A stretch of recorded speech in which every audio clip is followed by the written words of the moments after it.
ओम शांति। आज 1 मार्च 2026 है। हमारी इस आध्यात्मिक गहन चर्चा में सभी सुनने वालों का हृदय से स्वागत है। ओम शांति। आज हमारे सामने अव्यक्त बाप दादा की वाणी का एक बहुत ही अलौकिक और गहरा विषय है। आज की वाणी का मुख्य सार है परमात्मा के संघ के रंग और कंबाइंड स्वरूप की यथार्थ होली मनाना। जी, ये सार अपने आप में ही पूरी आध्यात्मिक यात्रा का रहस्य समेटे हुए है। बिल्कुल। और आज की इस गहन चर्चा का उद्देश्य केवल इन शब्दों को पढ़ना नहीं है, बल्कि उस स्थिति को महसूस करना है।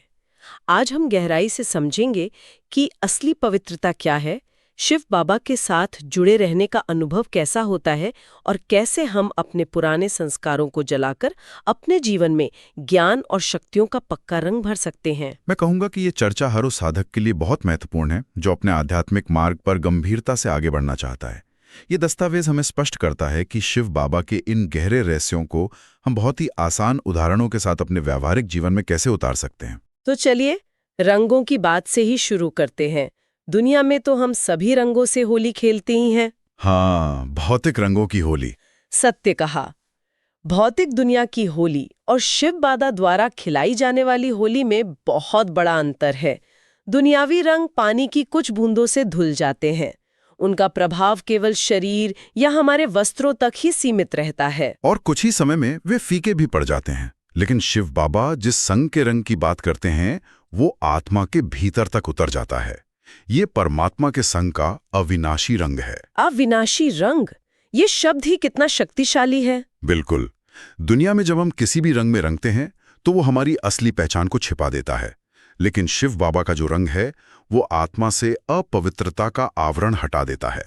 वो आत्मा को उसके मूल स्वरूप में लौटाकर उसे संपूर्ण पवित्र यानी सही मायने में होली बना देता है। और जब एक साधक निरंतर शिव बाबा की स्मृति में रहता है तो वो उनके गुणों के रंग में स्वतः ही रंगने लगता है।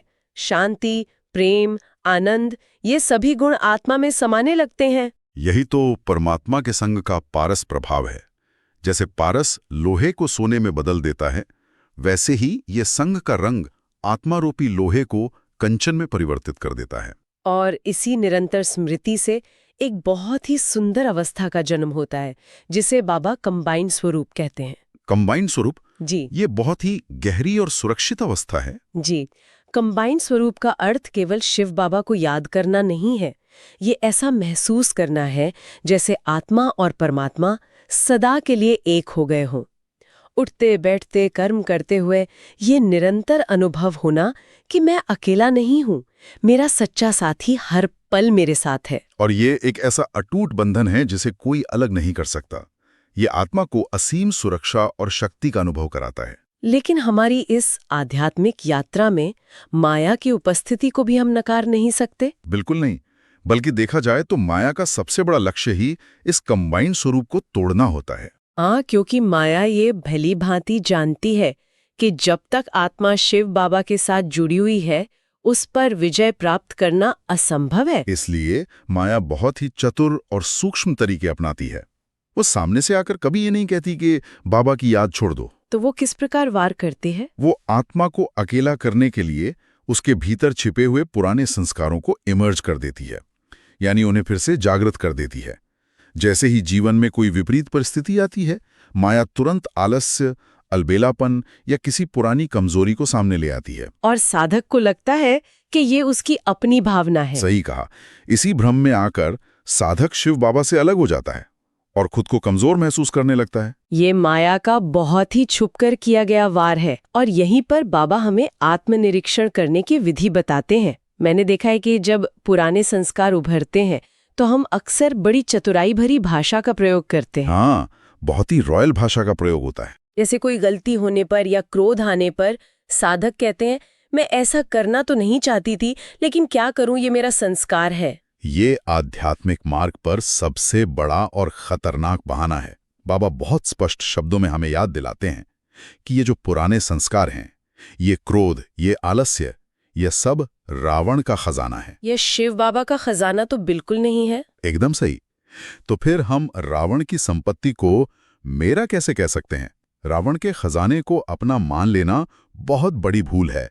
जब हम इसे अपना कहते हैं तो हम अनजाने में रावण को अपने ऊपर अधिकार दे रहे होते हैं। ये बिंदु हर साधक को गहराई से सोचने पर मजबूर करता है। हमें हर कदम पर अपनी चेकिंग करनी होगी कि हम पर किस रंग का प्रभाव बढ़ रहा है।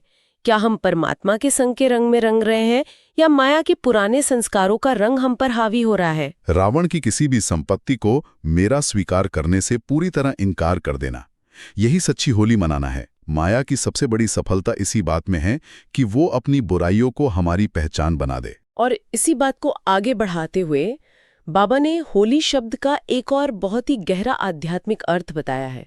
बाबा कहते हैं हो ली, अर्थात जो हो गया सो हो गया, जिसे हम अंग्रेजी में कहते हैं पास्ट इज पास्ट। बिल्कुल, ये होली का सिद्धांत ब्राह्मण जीवन का बहुत बड़ा आधार है। जब हमने इस ज्ञान मार्ग में नया जन्म ले लिया है, जिसे हम मर्जीवा जन्म कहते हैं, तो पुरानी दुनिया और पुरानी बातों के लिए हम मर चुके हैं। और विचार करने की बात है कि जब नया जन्म हो गया तो पिछले जन्म की बातें, पुराने संस्कार और व्यर्थ संकल्प इस नए जीवन में कैसे आ सकते हैं। भौतिक दुनिया में भी जब आत्मा नया शरीर लेती है तो उसे पुरानी यादें नहीं सताती।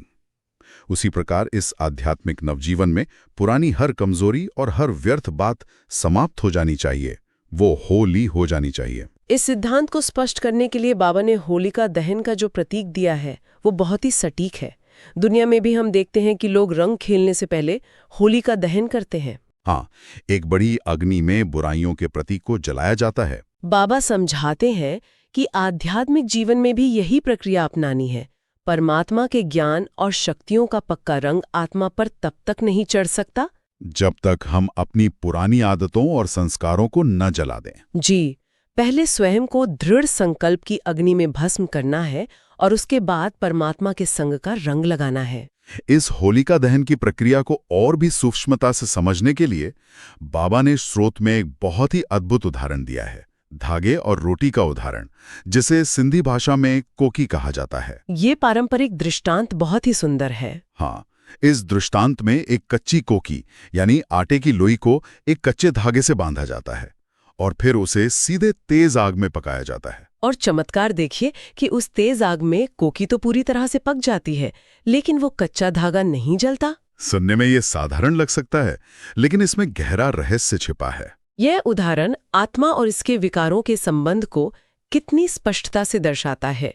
वो धागा वास्तव में हमारी अविनाशी आत्मा का प्रतीक है। और ज्ञान की अग्नि या योग की तपिश आत्मा को कभी नष्ट नहीं कर सकती, वो तो सदा सुरक्षित है। जी, लेकिन जो कोकी है वो हमारे शरीर के पुराने विकारों और बुराइयों का प्रतीक है। ज्ञान की अग्नि में केवल उन विकारों को भस्म करना है ताकि आत्मा रूपी धागा पूरी तरह से शुद्ध और पवित्र रह सके। और जब आत्मा ज्ञान की इस अग्नि से गुजरकर पूरी तरह से शुद्ध हो जाती है, तभी वह अपनी वास्तविक महिला को प्राप्त करती है। बाबा ने पवित्रता को केवल एक साधारण गुण नहीं माना है। उन्होंने पवित्रता को जननी कहा है। सत्य कहा, पवित्रता समस्त सुख, शांति, प्रेम और आनंद की जननी है, माता है। इसे ऐसे समझा जा सकता है कि जहाँ माता होती है वहाँ बच्चों को अलग से बुलाना नहीं पड़ता, बच्चे स्वतः ही माता के पास आ जाते हैं। बिल्कुल, यदि हमारे जीवन में पवित्रता रूपी जननी मौजूद है तो सुख और शांति रूपी बच्चों की तलाश में हमें कहीं बाहर नहीं भटकना पड़ेगा, वे हमारे जीवन में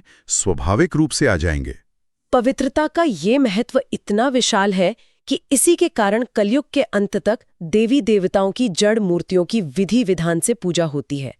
इतिहास गवाह है कि दुनिया में कितने ही महान राजा हुए, बड़े बड़े विद्वान और धर्मात्मा हुए, जिन्होंने समाज के लिए बहुत बड़े बड़े कार्य भी किए। हाँ, लेकिन उनका इस प्रकार विधि विधान से कोई मंदिर नहीं बनता।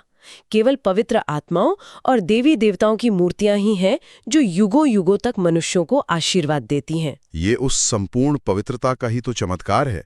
उस पवित्रता का प्रभाव इतना गहरा होता है कि जड़ मूर्तियों के माध्यम से भी आत्माएं शांति का अनुभव करती हैं। और उस संपूर्ण पवित्रता के स्तर तक पहुंचने के लिए केवल भावनाओं की आवश्यकता नहीं है, बल्कि एक बहुत ही स्पष्ट और तीक्ष्ण बुद्धि की भी आवश्यकता होती है। इसीलिए बाबा ने साधकों को होली हंस की उपाधि दी है। होली हंस, हंस की सबसे बड़ी विशेषता क्या है? उसका नीर-शीर विवेक। जी, वो पानी और दूध को अलग कर सकता है। शिव बाबा चाहते हैं कि हम भी अपने जीवन में इसी निर्णय शक्ति का प्रयोग करें। कोई भी कर्म करने से पहले या कोई भी संकल्प करने से पहले हमें ये निर्णय लेना आना चाहिए कि क्या सत्य है और क्या असत्य, क्या परमात्मा का खजाना है और क्या माया का जाल है। और इस निर्णय शक्ति को अचूक बनाने के लिए बाबा ने एक बहुत ही शक्तिशाली अभ्यास दिया है, त्रिकालदर्शी की सीट पर बैठना। ये एक बहुत ही व्यावहारिक अभ्यास है।